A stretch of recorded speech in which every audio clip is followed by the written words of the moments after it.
del libro de Mateo, en el capítulo 26, versículo 1, nos da el resumen o nos da el contexto en el cual se encuentra es lo que vamos a estar leyendo, y es el hecho de que Jesús había terminado su quinto y último sermón o discurso en el libro de Mateo, y ahora viene lo que es el análisis de lo que se predicó, y vienen las escenas finales de la vida de nuestro Señor Jesús. Am, y hoy tenemos la historia que está en el capítulo 26, versículos 6 hasta el 13. Vamos a leerlo. Le voy a pedir el favor al hermano Will que si por favor me lo lee. Con eso tenemos un panorama general y entramos a analizarlo detenidamente. 6 al 13, ¿verdad, hermano? Sí, mi hermano, del 26. Amén. Dice, y estando Jesús en Betania, en casa de Simón el leproso, vino a él una mujer con un vaso de alabastro de perfume de gran precio, y lo derramó sobre la cabeza de él, estando sentado a la mesa. Al ver esto, los discípulos se enojaron diciendo, ¿para qué este desperdicio? Porque esto podría haberse vendido a gran precio y haberse dado a los pobres.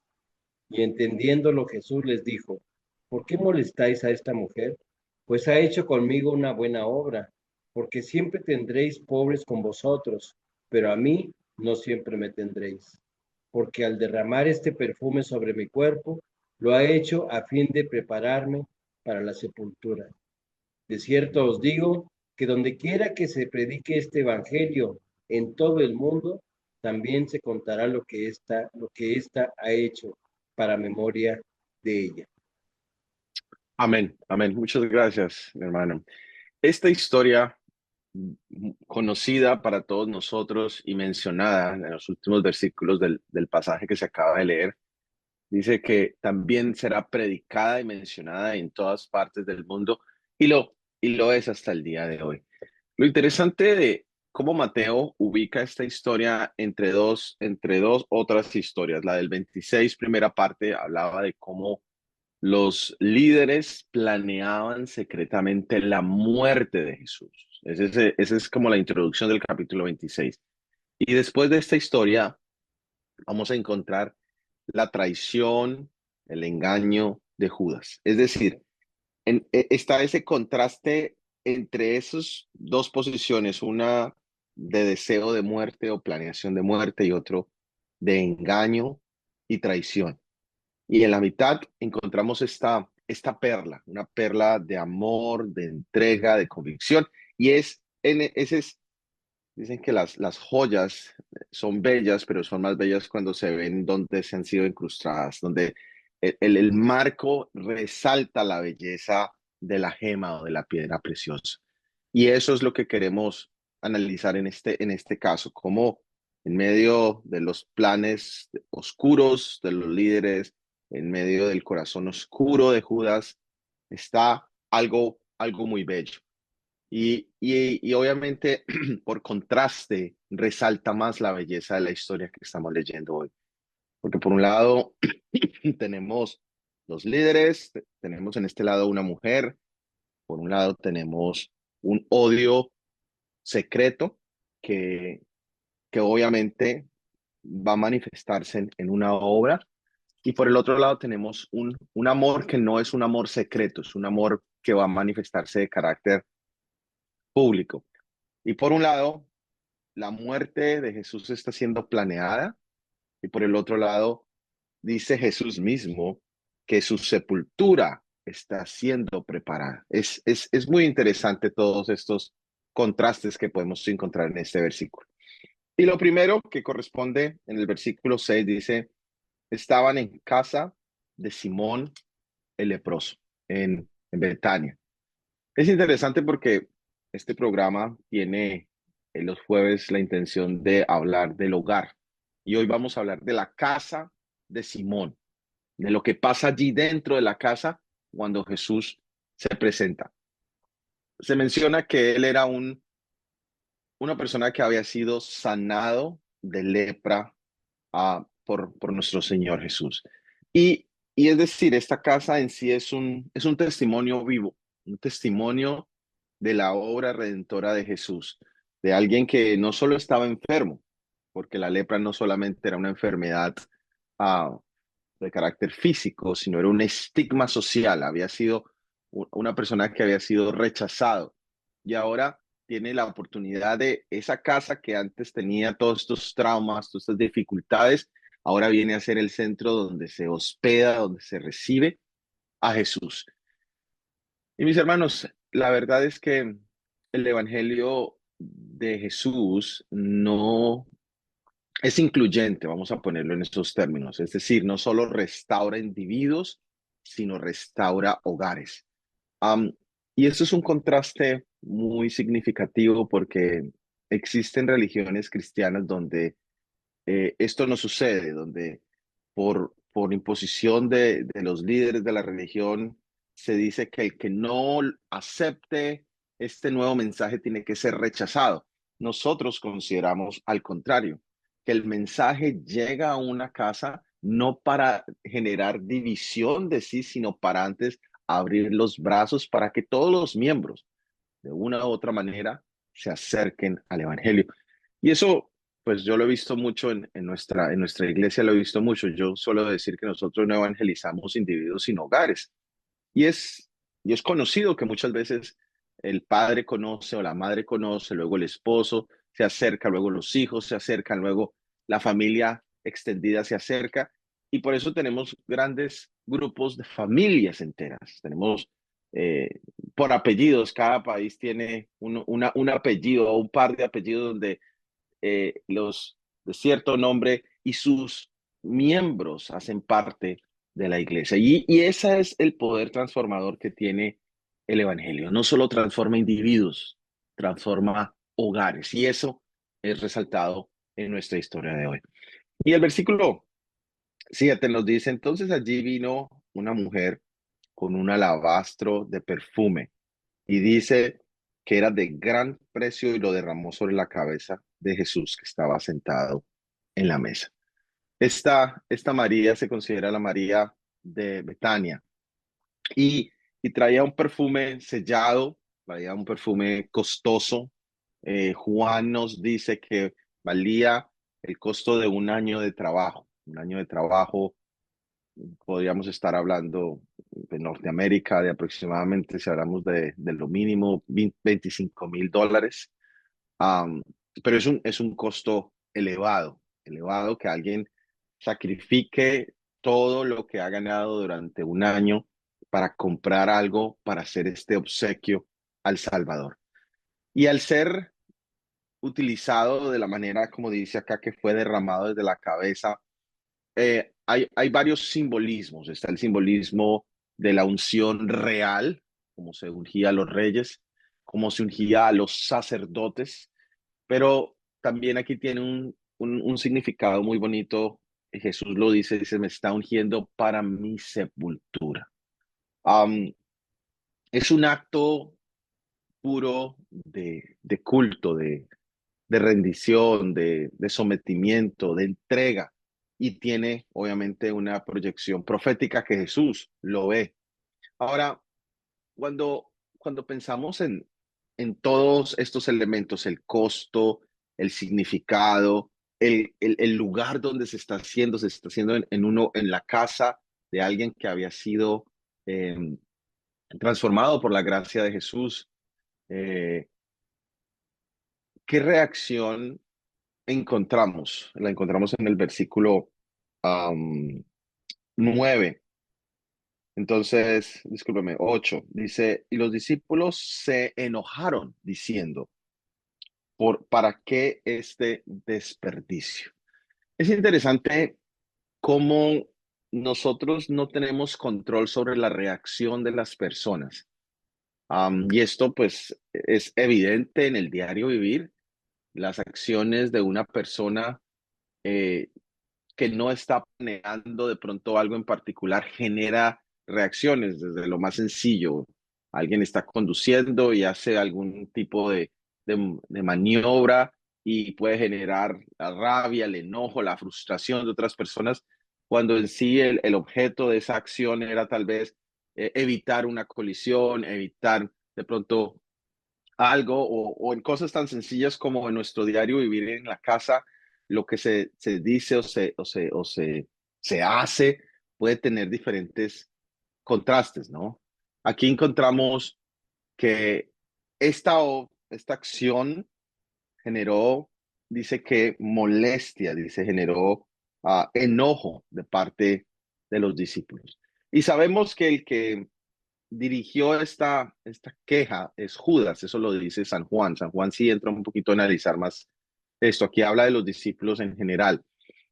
Y, y la objeción es curioso porque nosotros como humanos desafortunadamente tenemos la habilidad de poder disfrazar las cosas de carácter espiritual. ¿Por qué disfrazarlas? Porque él pone esta queja desde la visión espiritual. Dice, pero esto es una pérdida, esto se podría haber utilizado para los pobres. Se hubiese dado y se hubiese vendido y se hubiese utilizado para ayudar a los pobres. Eso suena bonito, ¿no? Suena espiritual, porque se habla de un sacrificio para personas más necesitadas. Eso nadie puede decir que eso es una mala propuesta, pero desafortunadamente estaba arraigado en deseos de egoísmo, de avaricia, que esa es la raíz. Y ese es desafortunadamente el corazón humano, mis hermanos. Nosotros a veces decimos cosas que no vienen de un corazón limpio, que no vienen de propósitos claros. Obviamente, aquí no podemos hacer distinción porque no conocemos el corazón, no conocemos nuestro propio corazón. Podemos a veces estar diciendo cosas que si paramos y analizamos por qué lo estoy diciendo, qué me motiva a decirlo, encontraríamos pues razones, nos sorprenderíamos hasta nosotros mismos. Ahora, hay un principio aquí y es que el lenguaje religioso no refleja un corazón transformado. Nosotros podemos hablar de una manera bonita, podemos decir cosas correctas, podemos hablar con sabiduría, podemos decirlo, pero no necesariamente es el resultado de un corazón transformado. Eso lo vemos claramente en la objeción de Judas y que hace eco en los discípulos. Ahora, Jesús entra en la defensa de esta mujer. En el versículo 10 y 11 dice, y entendiéndolo Jesús les dijo, ¿por qué molestáis a esta mujer? Ha hecho conmigo una buena obra. Qué interesante, mis hermanos. En un evangelio de gracia y de misericordia, donde entendemos que las obras no son la causa de nada positivo, sino son el resultado. Jesús apunta y dice, esto que ella ha hecho, esta acción, es una buena obra. Es decir, es moralmente correcta, es bella en su acción, es noble, es correcta, es precisa, se hace en el momento indicado. Um, y contrasta, no es un desperdicio lo que la gente, lo que los discípulos le pusieron el marco de desperdicio, Jesús lo pone en una buena acción de culto y de sometimiento y rendición a Jesús. Y es interesante porque él también le añade en el siguiente versículo, dice, porque, pero a mí, bueno, los pobres siempre los tendréis, pero a mí no, porque al derramar este perfume, dice, sobre mi cuerpo, lo ha hecho a fin de prepararme para mi sepultura. Ahora, hasta aquí hay una confusión en la mente de los discípulos en relación a la muerte en el sacrificio de Jesús. Ellos no han comprendido lo que la cruz, el significado del sacrificio de Jesús. Los líderes obviamente lo rechazan y antes quieren acelerar este proceso, pero solo hay una persona que entiende lo que está por pasar. Y esto es interesante, mis hermanos, cómo el entrenamiento misionero de los discípulos no les alcanzó para poder tener ese entendimiento. Los líderes también con su conocimiento tampoco les alcanzó. Y es una mujer la que en un acto de amor entiende lo que significa lo que está por venir proféticamente. Y esto, mis hermanos, es significativo para nosotros que estudiamos, conocemos los eventos proféticos. Y a veces nosotros nos centramos en lo que debe pasar, ¿no? En los eventos, en la ley dominical, en los eventos en Europa. Pero a veces podemos estar totalmente confundidos de los verdaderos significados para nosotros, para nuestra vida espiritual. Y puede haber alguien que no tenga tanto conocimiento y en su vida diaria, en su práctica, en su sometimiento, en su entrega al Señor, tenga el entendimiento correcto para este tiempo en el cual nosotros estamos viviendo. Y ahí Jesús termina diciendo en el versículo 13 que donde quiera que se predique este evangelio, también se contará lo que se ha hecho para memoria de ella. Es interesante, es decir, Jesús introduce esto como la parte de la narrativa de la predicación del evangelio. Y es una predicación de carácter práctico y de cómo el verdadero discipulado se debe llevar.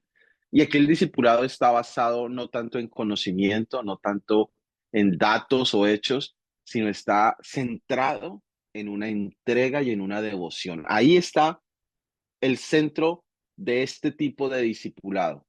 Y obviamente yo siempre digo que como nosotros evangelizamos, ese tipo de personas atraemos. Si nuestra evangelización tiene el objetivo de criticar, de cuestionar a individuos o otras personas o resaltar defectos, yo siempre le digo a las personas, si usted se está pensando en salir de en una congregación por los defectos de unos humanos, usted está obviamente basando una decisión equivocada porque usted va a llegar aquí y va a encontrar iguales o peores defectos humanos.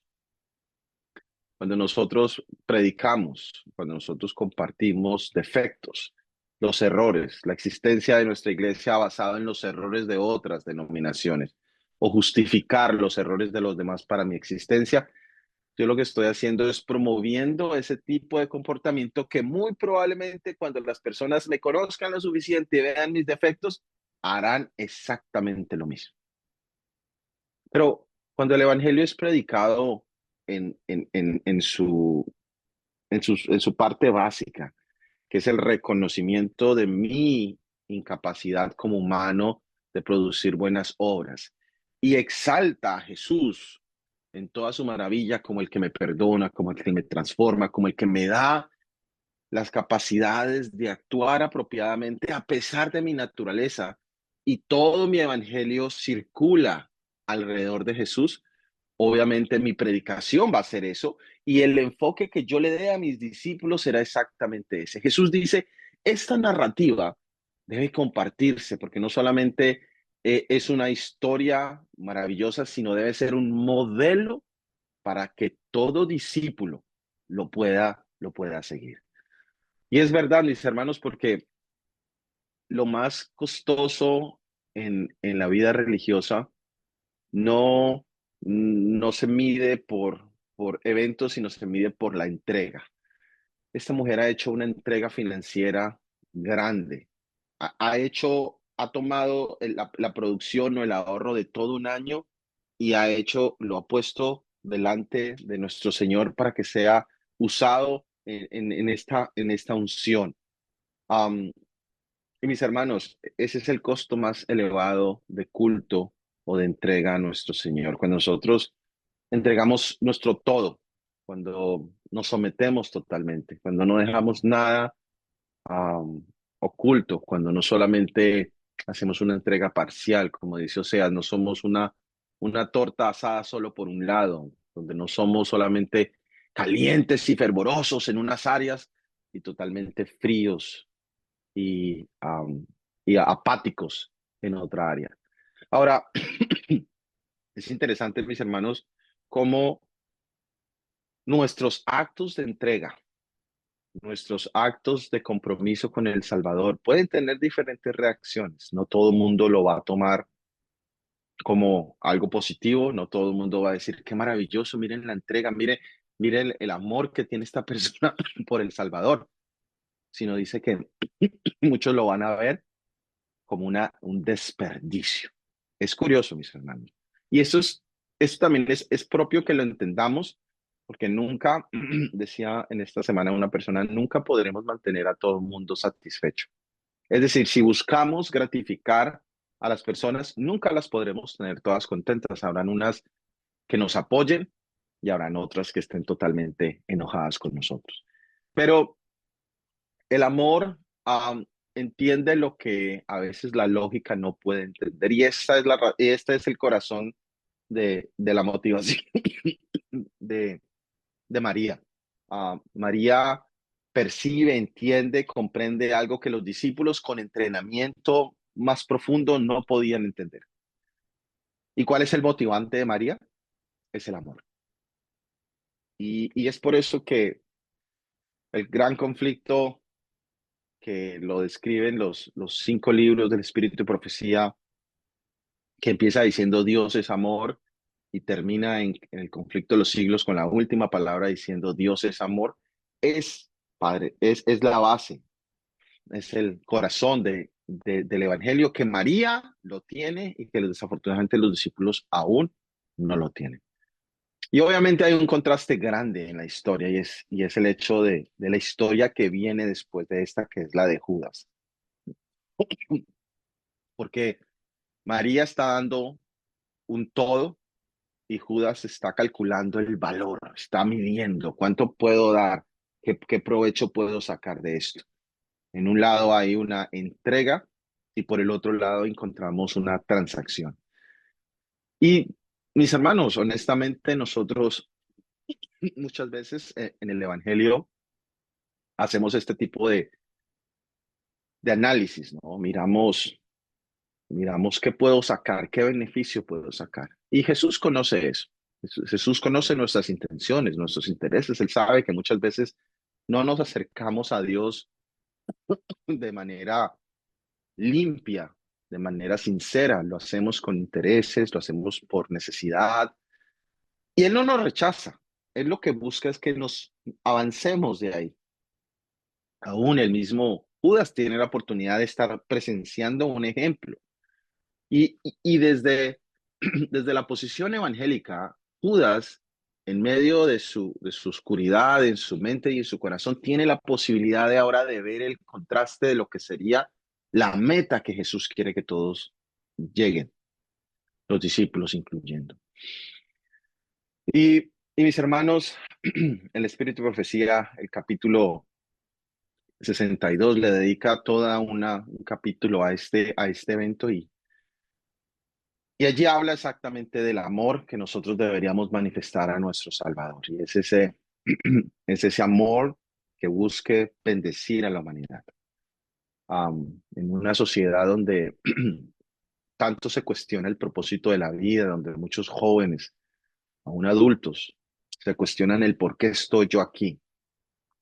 Es bello como la mayor manifestación de, de satisfacción individual es cuando uno aprende a servir, cuando uno aprende a entregarse todo, a ayudar. No en la búsqueda de algo, sino como el objetivo de vivir. Ese es el ejemplo de Jesús y es el ejemplo de la discípula de hoy que estamos viendo. Y es un acto de servicio que es intencional, fue planeado y tiene unas raíces espirituales muy profundas. Ahora, mis hermanos, ya para terminar, es interesante cómo todos estos elementos también los vemos en las dinámicas de nuestros hogares. ¿Se acuerda que empezamos hablando de que esto sucede en el hogar de Simón?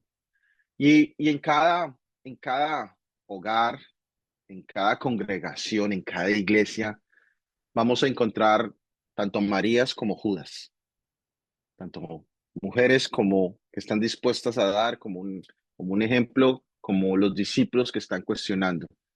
Muchos que quieren dar, otros que quieren calcular y otros que quieren malinterpretar. Esto, mis hermanos, es normal. Es decir, esto no debe sorprendernos.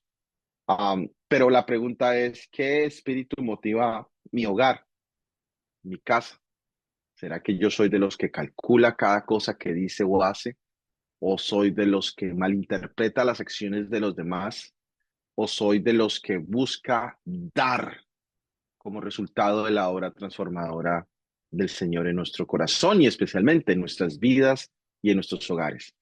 Ahora, es interesante también que de la misma manera en nuestros hogares puede haber una expresión de amor abiertamente como lo hace María. María no se limita en su acto debido a la presencia de otras personas. Ahora, desafortunadamente en ese mismo ambiente, los discípulos no se limitaron en sus críticas abiertas. Entonces siempre vamos a encontrar esos dos contrastes. Um, y el libro de Santiago lo menciona, dice que la lengua es capaz de encender fuegos. Y allí utiliza la palabra de infierno, crear un infierno. Y es verdad, mis hermanos, porque donde hay un espíritu de crítica desde el hogar, desde la iglesia, es uno de los ambientes más tóxicos y negativos que puede haber. Ahora,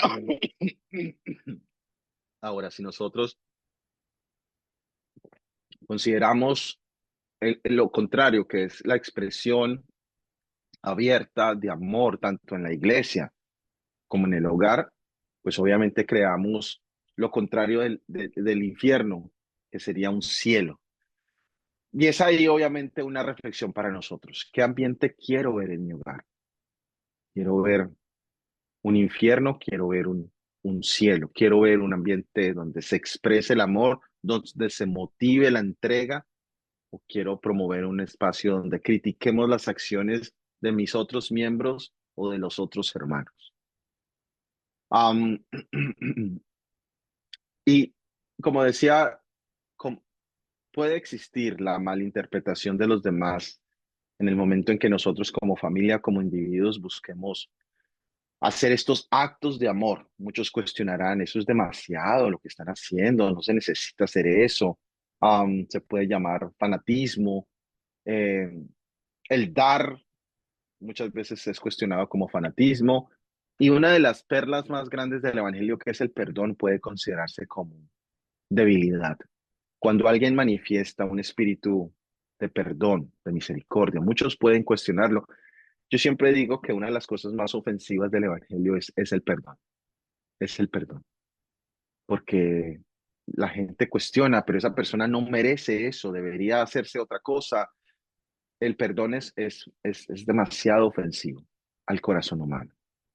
De alguna manera, no considera que el mero acto de reconocimiento de una mala acción ya pueda recibir una persona el perdón. Y eso, mis hermanos, ese es, volví y digo, ese es el centro, ese es el centro del Evangelio también. Hemos sido perdonados sin merecerlo. Eso se llama gracia y eso es ofensivo. Y cuando eso también a veces se ofrece a los demás, genera el mismo tipo de ofensa. La gente no lo entiende y puede desfigurarlo. Ahora, el argumento de Judas, que era la ayuda para los pobres, esto podría haberse utilizado. Sabemos que iba motivado por intereses propios y, y eso puede también manifestarse en nosotros y en nuestros hogares. Es decir, que nosotros digamos cosas para que suenen bien cuando en realidad por dentro estoy expresando solamente mi frustración. Um, Qué bonito es pensar en Jesús como un huésped especial en el hogar de cada uno de nosotros, como lo fue en el hogar de Simón. Y un lugar donde Jesús es recibido, un lugar donde se puede manifestar abiertamente los actos de entrega. Um, no perfecto, obviamente, porque aquí no estamos hablando de humanos perfectos, pero de humanos devotos. Devotos que están preparándose para una crisis. La preparación para esta crisis, de acuerdo a como la estamos viendo acá, empieza en el corazón. Sí, hay muchas cosas, mis hermanos, que deberíamos hacer en relación a nuestros, dónde vivimos, nuestros planes, pero si no empiezan esas preparaciones en nuestro corazón, pues no podremos sufrir, no podremos soportar la palabra, no podremos soportar la verdadera crisis. Ahora la pregunta para nosotros en esta mañana es, mis hermanos, nosotros en nuestros hogares, en nuestras iglesias, ¿evaluamos la devoción o la expresamos? Es decir, cuestiono cada acción de los que pasan a mi alrededor, cuestiono sus ofrendas de alabanza, sus ofrendas financieras, sus ofrendas de tiempo, o busco, discúlpeme, o busco expresarlo desde mi propia espiritualidad y la de mi hogar. ¿Critico o criticamos nosotros los actos de amor o busco personalizarlos? Busco ser parte de eso. Calculo los costos. Esto es demasiado, no, mejor dar algo más poquito. O busco una entrega completa.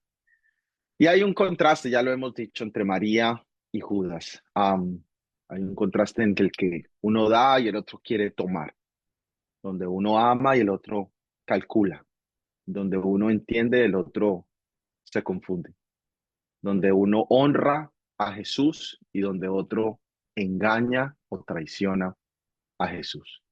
Mis hermanos, Jesús está hoy en nuestros hogares y la pregunta es, ¿qué encontrará en nuestros corazones?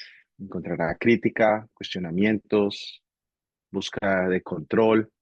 ¿O encontrará devoción? ¿Encontrará deseo de sacrificio? ¿Encontrará lo más importante, amor? Mis hermanos, traigamos el alabastro que tenemos en nuestras vidas. Así ese alabastro, el perfume no sea del mejor olor. Puede ser del olor de orgullo, de egoísmo, pero traigámoslo y vaciémoslo a los pies de Jesús.